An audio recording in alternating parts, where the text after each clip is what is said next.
Hello friends, welcome hair. कैसे हैं आप सब? I hope you all are doing well. मैं आज आपके लिए टैरो रीडिंग नहीं लेकर आई हूँ। मैं आपके लिए लेकर आई हूँ समथिंग डिफरेंट। ओके, जैसे कि सबको पता है कि सितंबर में आने वाला है श्राद्ध पक्ष। ओके, एंड बहुत लोगों को डाउट रहता है कि पितृ कौन है, श्राद्ध क्यों करने चाहिए, पितृ क्या होते हैं, इन्हें क्यों पूजना चाहिए, पितृ दोष क्यों होता है, इसके क्या लक्षण होते हैं, क्या इसकी रेमेडीज हैं, कैसे पितरों को शांत करके रंक से राजा बना जा सकता है। अगर आपके मन में ऐसी कोई भी दुविधा है तो ये वीडियो आपके लिए है। ओके, और इस वीडियो में मैं आपको सब कुछ एक्सप्लेन कर दूंगी, लेकिन एक चीज़ की रिक्वेस्ट है मेरी कि यहाँ पर आप अपने लॉजिक यूज़ मत करना। बिकॉज लॉजिक अगर यूज़ करोगे ना, तो मैं बस इतना कहना चाहती हूँ कि मानो तो पत्थर में भगवान है, ना मानो तो भगवान को कभी किसी ने नहीं देखा। ओके, तो अब बात करते हैं कि पितृ क्या है, कौन है पितृ। जैसे गाइस हम लोगों के पेरेंट्स होते हैं, ठीक है, हम लोगों के पेरेंट्स होते हैं, वो हमें बहुत प्यार करते हैं, हमें निस्वार्थ प्यार करते हैं, निस्वार्थ हमें सपोर्ट करते हैं। उनका हमारे साथ कोई स्वार्थ नहीं जुड़ा होता है। वो हमें बचपन से पालते हैं, पोसते हैं, बड़ा करते हैं, ठीक है। लेकिन इस चोले में कोई इंसान परमानेंट नहीं रह सकता, ठीक है। अगर इस चोले के साथ हम लोग आए हैं तो एक दिन हमें ये चोला बदल कर जाना है और किसी और चोले को धारण करना है, जो भी है, ठीक है। तो अब जो हमारे पूर्वज हैं, जो इस दुनिया में नहीं हैं, अपना चोला छोड़ चुके हैं, अपना ये देह छोड़ चुके हैं, जो परमात्मा ने उनको दी थी, वो दोबारा परमात्मा में लीन हो चुके हैं, ठीक है। तो वो हैं हमारे पितृ, वो हैं हमारे पूर्वज, वो हैं हमारे पितृ। अब यहाँ बात आती है कि हमें क्यों पितरों के लिए दान, दक्षिणा, पूजा अर्चना या फिर उन्हें याद करना चाहिए, राइट। तो मैं आपको बताती हूँ कि हमारे पेरेंट्स, हमारे पूर्वज हमारी सेवा, हमें पालते पोसते हैं, वो निस्वार्थ भावना से पालते पोसते हैं, बड़ा करते हैं, एंड कोई एक्सपेक्टेशन भी नहीं रखते, राइट। लेकिन जब वो गुजर जाते हैं, जब वो इस दुनिया में नहीं रहते, तो कहीं ना कहीं उनकी सोल हमसे कनेक्टेड रहती है। अब आप लोग पूछेंगे कि सोल कैसे कनेक्ट रह सकती है, तो मैं आपको बोलूँगी कि जब हम किसी गुरुजी को मानते हैं, चाहे वो वाहे गुरुजी हों, ये सामने मेरे गुरुजी भी हैं, तो ये टोला छोड़ भी देते हैं, तब भी हम कहते हैं कि ये हमारे साथ हैं। तो ये कैसे हमारे साथ हैं? इनकी सोल हमारे साथ है, इनकी ब्लेसिंग्स हमारे साथ है, राइट। इस तरह से उन्होंने टोला छोड़ भी दिया, तब भी वो हमारे साथ हैं। अब वो ज़्यादा कुछ एक्सपेक्ट नहीं करते हैं, बस वो इतना एक्सपेक्ट करते हैं कि कभी कभार हम उन्हें याद कर लिया करें, उन्हें थैंक यू बोल दें कि जो आज हम हैं उनकी वजह से हैं। कहीं ना कहीं हम अपने बच्चों को बताएं कि हमारे पूर्वज कैसे थे, या फिर वो किस खानदान के बच्चे हैं, उनके पूर्वज कैसे थे, उन्होंने कितने उपकार किए हैं, उन्होंने कितने महान काम किए हैं। वो चाहते हैं कि हम उन्हें अपनी दुआओं में याद रखें, ठीक है।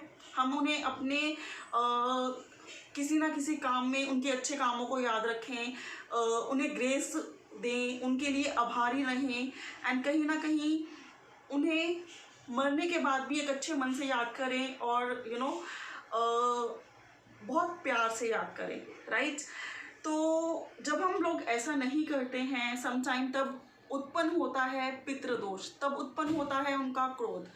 और पितृदोष उत्पन्न होने का कारण सिर्फ इतना ही नहीं है, बल्कि ऐसा भी होता है कि जिन घरों में या फिर जिन पुश्तों में किसी भी पीढ़ी में, पिछली 7 पीढ़ियों में से किसी भी पीढ़ी ने अपने माता पिता को दुत्कारा है, उनकी सेवा नहीं की, उन्हें वृद्धाश्रम छोड़ा है, उन्हें पूछा नहीं, उन्हें मानसिक, शारीरिक या फिर इमोशनली हर्ट किया है, ठीक है, तो तब भी उत्पन्न होता है उनके आने वाले बच्चों की कुंडलियों में पितृदोष।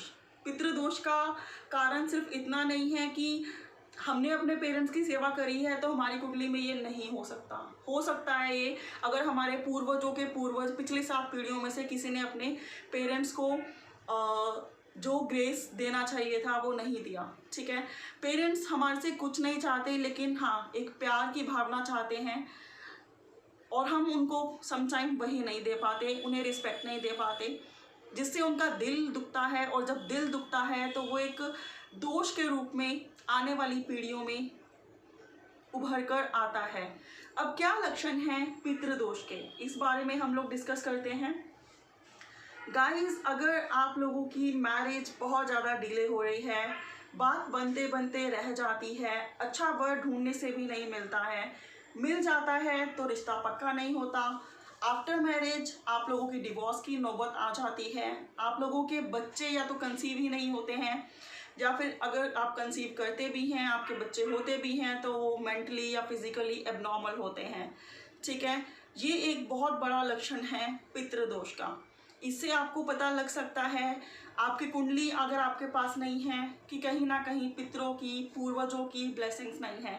कहते हैं कि माँ बाप अगर ब्लेस कर देना तो बच्चों के हजारों पाप भी माफ़ हो जाते हैं, और वही माँ बाप अगर नाराज़ हो जाएं तो सोना भी पकड़ोगे तो वो मिट्टी बन जाएगा।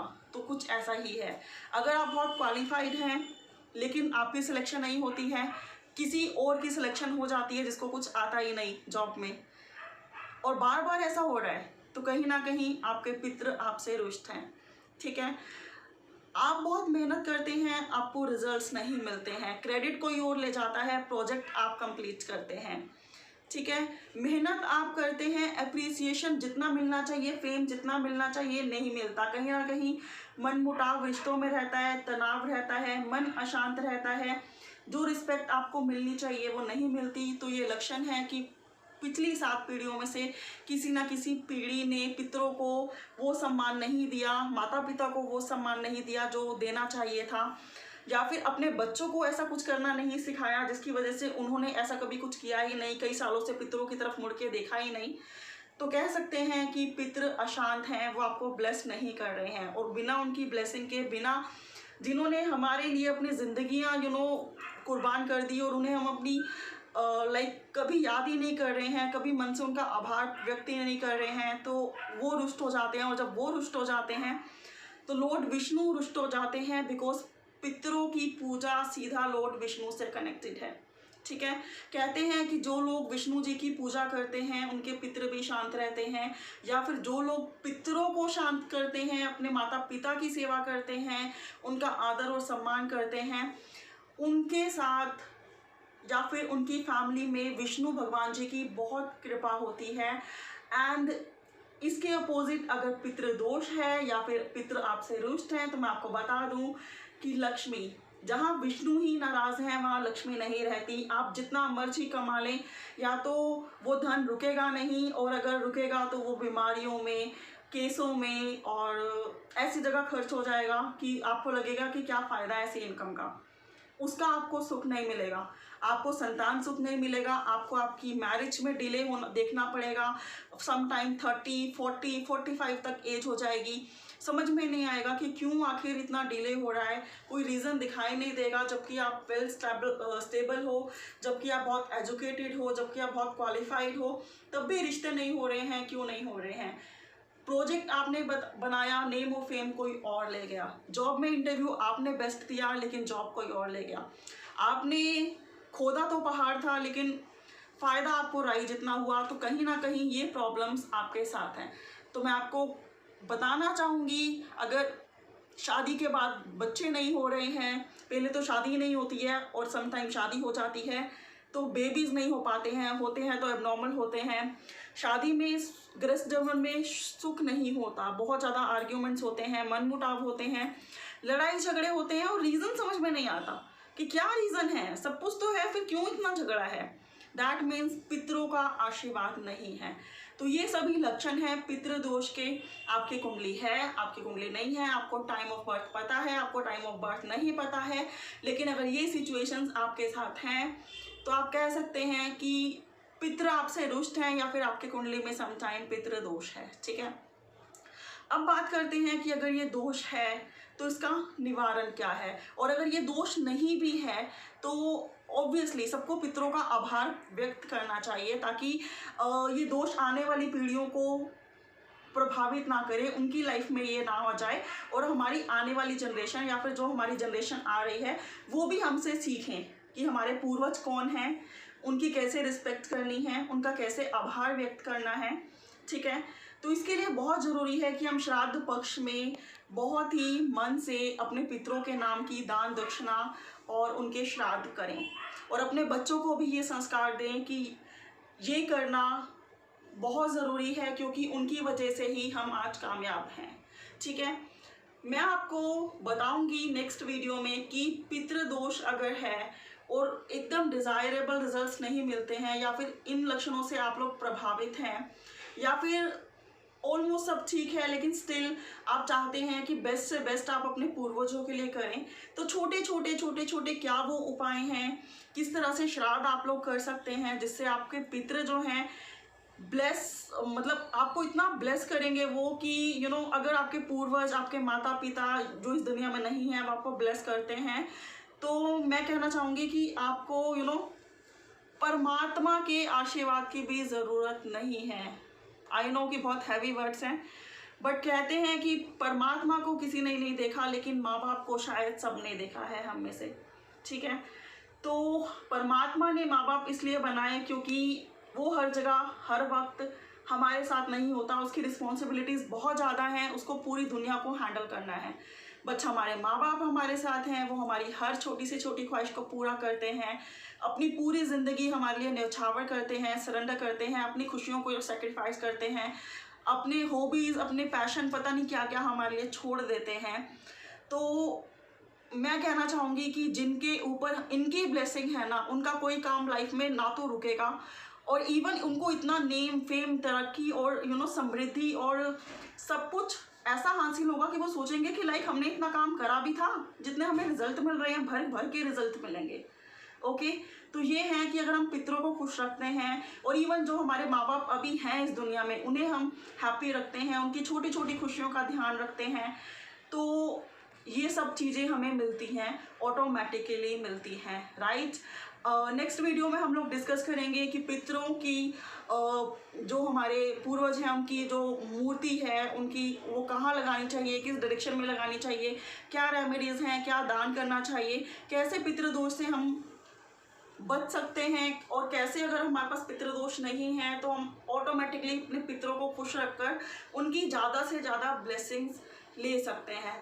ठीक है, लेकिन तब तक आप लोग क्या करेंगे, तब तक आप लोगों को सिर्फ इतना करना है कि इस वीडियो को ज़्यादा से ज़्यादा शेयर करना है, ताकि मैक्सिमम से मैक्सिमम लोगों को पता चले कि पितृ कौन हैं और इन्हें कैसे जो है हम सेटिस्फाई रख सकते हैं, कैसे इनसे अच्छी से अच्छी और बेस्ट से बेस्ट हम ब्लेसिंग्स ले सकते हैं, और मैक्सिमम लोगों की लाइफ में बहुत ज़्यादा समस्याएं हैं, उनको उनके समाधान मिले।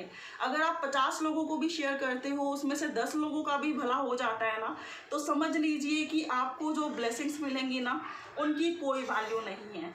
ठीक है, अभी के लिए इतना ही, पार्ट 2 का वेट कीजिए, बहुत जल्दी लेकर आऊँगी। तब तक के लिए bye, have a good day, lovely day, take care.